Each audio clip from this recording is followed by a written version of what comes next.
I don't really know what to say today, except I really want to thank the Discovery team for doing just an amazing job with this flight and this vehicle. When I think of the Discovery team, I think not only of the folks that did all the processing that made this last flight just as perfect as it could be, but all the folks that throughout the history of the vehicle have participated and made this vehicle what it is. When I think back to the Downey and Palmdale guys and the folks we've worked with throughout the years, they're all part of the big Discovery team that pulled all this off and gave us just a phenomenal flight, a phenomenal way to see the end of the Discovery vehicle. But again, I think its legacy will be the future. If you take a look at what this crew did, the extra 2 days on orbit, they really got Space Station in a great configuration. They did a ton of extra work on board Space Station, and that was really only possible because the vehicle did such a great job on orbit. There was really no anomalies on the vehicle.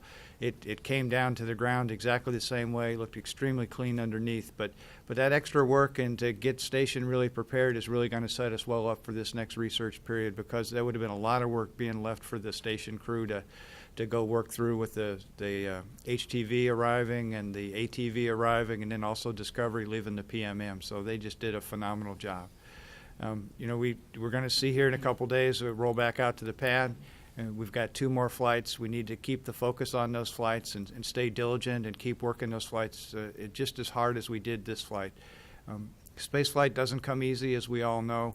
I think last week we got a chance to see that with the Taurus XL and the Glory mission, that things that are even fairly simple to us and we think we fully understood, we obviously didn't understand, and we lost a Glory spacecraft last week. So that reemphasizes to me we follow the same processes. The systems are different, but the same processes, the same thought process is used in all our shuttle flights as well. So we just need to stay focused, keep our head down, recognize that this is not easy, keep the teams moving forward. And I can tell you, I'm sure that the folks here at Kennedy that work on the vehicles know that, and they will do a great job of getting these vehicles ready to go fly, and we'll close out the shuttle program the way it deserves to be closed out on an extremely high note.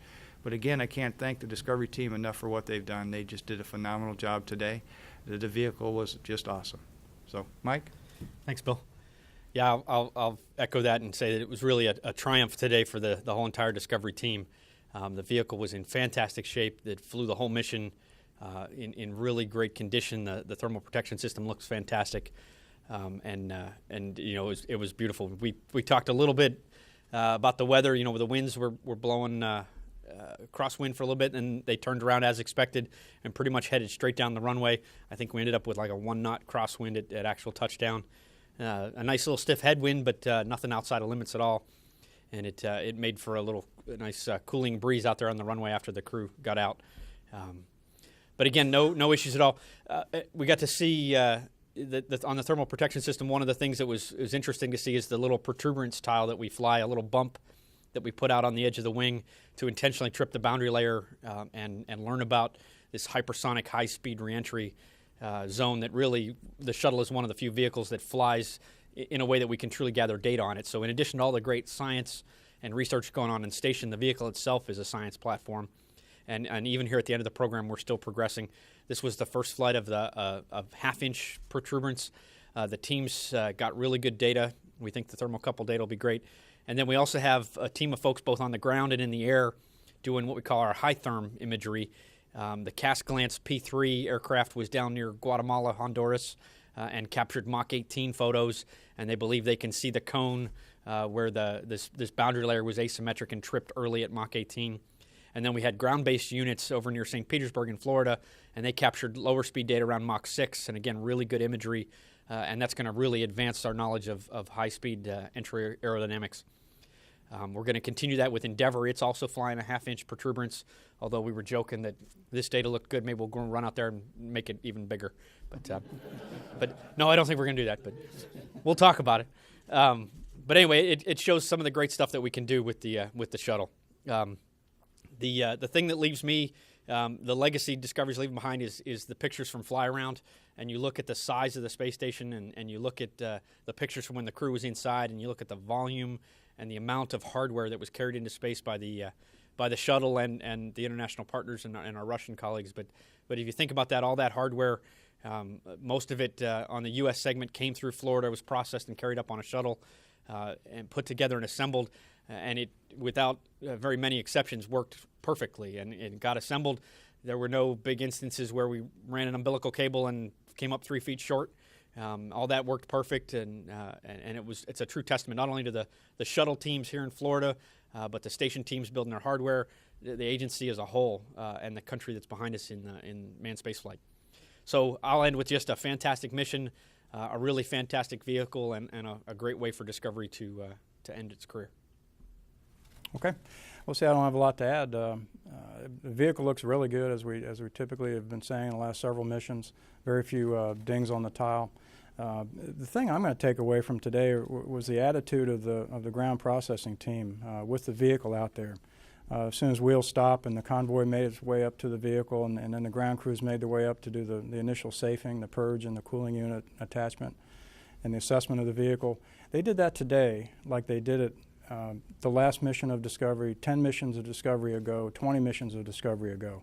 They did not skip a beat today. It's a true testament to the people who work on this ship and that love what they do. Again, they treated this one as if we're going to fly another dozen times with Discovery. So it was just really, really heartwarming to me to see that amount of care and professionalism with the ground team today.